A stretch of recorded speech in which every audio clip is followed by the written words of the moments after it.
अभिवादन स्वीकार कीजिए ब्रजेश मिश्रा का। और आप देखना शुरू कर चुके हैं द डिबेट। बहनों भाइयों, अब इस देश में आम चुनाव को महज 1 साल का वक्त बचा है और अब आप देखेंगे कि पॉलिटिकल अलाइनमेंट और पॉलिटिकल रीअलाइनमेंट दोनों बनना शुरू हो चुका है। तो ये पॉलिटिकल अलाइनमेंट किन के बीच हो रहा है? आप देखेंगे कि सत्ताधारी पार्टी यानी भारतीय जनता पार्टी और उसके अलायंस और अपोजिशन और उसके अलायंस पार्टनर्स, अब इनमें आपस में गोलबंदी होना शुरू हो गई है। लेकिन बीजेपी के खिलाफ कोई एक बड़ा गठबंधन अभी तक आकार नहीं ले पाया है। जहां भी हैं ये 2 या 3 खेमों में बटे हुए हैं। जैसे आप 18 जनवरी को तेलंगाना पे नज़र रखिएगा और 31 जनवरी को श्रीनगर पे, उससे ये पता चलेगा कि इस देश में बीजेपी के खिलाफ जो मोर्चे हैं उनमें कौन किसके साथ कहां पर खड़ा हुआ है। आज की हमारी परिचर्चा 2024 में भारतीय जनता पार्टी के अलाइज पार्टनर्स और उनकी तैयारी, और 2024 के लिए ही अपोजिशन और उसके अलाइज पार्टनर्स की क्या तैयारी है, इस विषय पर आज हम परिचर्चा आयोजित करने जा रहे हैं। बहन भाइयों, इस देश की राजनीति अब एक नया रुख अख्तियार कर रही है। भारतीय जनता पार्टी की ताकत और उसकी राजनीतिक शक्ति को देखते हुए विपक्ष अब एक पॉलिटिकल अलाइनमेंट कर रहा है और ये पॉलिटिकल अलाइनमेंट कोई एक तरफ नहीं, 2 ध्रुवीय हो रहा है। भारतीय जनता पार्टी को क्या इसका एहसास है? बिल्कुल है। और इन दोनों अलायंस पर नज़र रखते हुए भारतीय जनता पार्टी ने अपनी तैयारियां भी शुरू कर रखी हैं। बीजेपी अपने उन अलायंस पार्टनर्स को वापस तलाशने की कोशिश कर रही है जिनके साथ उसने 2014 और 2019 के चुनाव को जीता था। यानी पॉलिटिकल अलाइनमेंट और रीअलाइनमेंट का सिलसिला बीजेपी में शुरू हो चुका है, क्योंकि तैयारियों के लिए अब महज 1 वर्ष का वक्त बाकी है। अगले साल जब हम इस वक्त के इस महीने के भीतर होंगे तब तक चुनाव की प्रक्रिया तो शुरू नहीं होगी, लेकिन तब तक राजनीतिक गर्माहट शुरू हो चुकी होगी। मार्च और अप्रैल के बीच अगले साल चुनाव है। तो राजनीतिक दलों में क्या तैयारियां हैं और उन तैयारियों में लार्जेस्ट जो स्टेट है उत्तर प्रदेश, इसकी क्या भूमिका होगी? हिंदी पट्टी के जो अलायंस पार्टनर हैं बीजेपी के और हिंदी पट्टी के जो अलायंस पार्टनर हैं अपोजिशन के, उनकी क्या पोजीशनिंग है?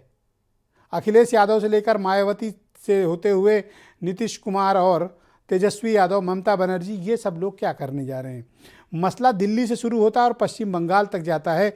बीजेपी इनका मुकाबला कैसे करेगी? और साउथ में एक नाम उभर रहा है, के चंद्रशेखर राव, KCR, तेलंगाना के चीफ मिनिस्टर, वो एक नए अलाइनमेंट पे काम कर रहे हैं। ये अलाइनमेंट क्या कहानी कहने वाला है?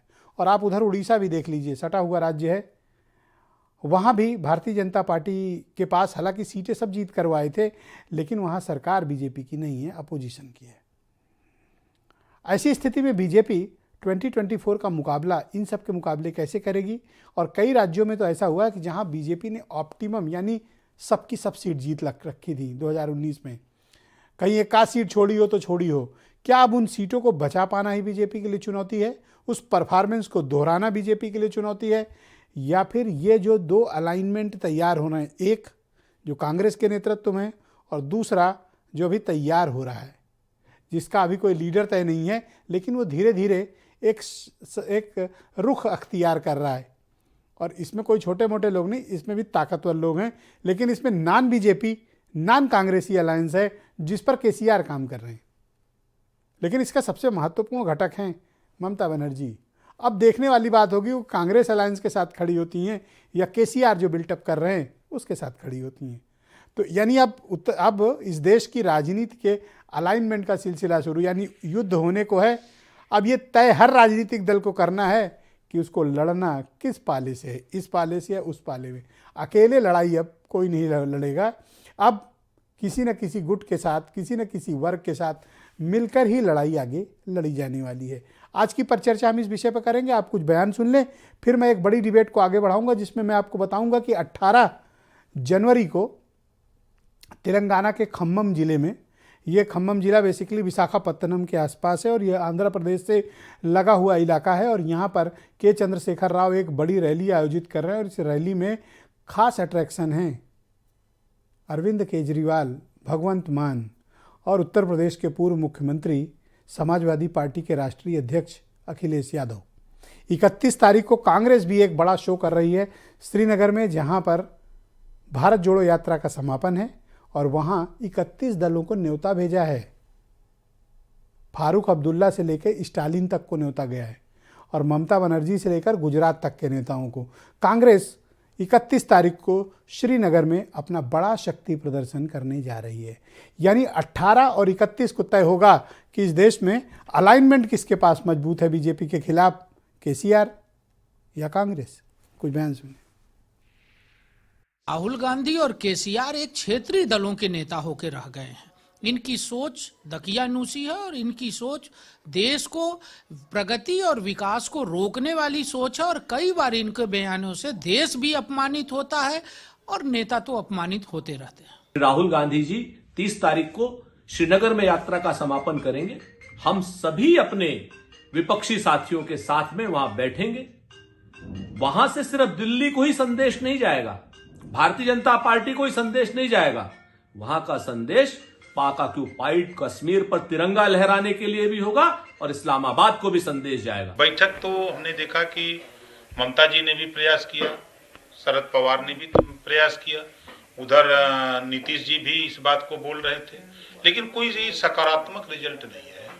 तो सकारात्मक रिजल्ट तभी आएगा जब ये लोग बैठ करके पहले सब लोग एक नेता चुन लें कि भाई हमारे मोर्चे का कौन नेता होगा, तभी बात आगे बढ़ेगी। हम सब लोग इस ओपिनियन के हैं कि इस सरकार को जो इस वक्त है इसको हटाने के लिए हम सबको एक होना होगा।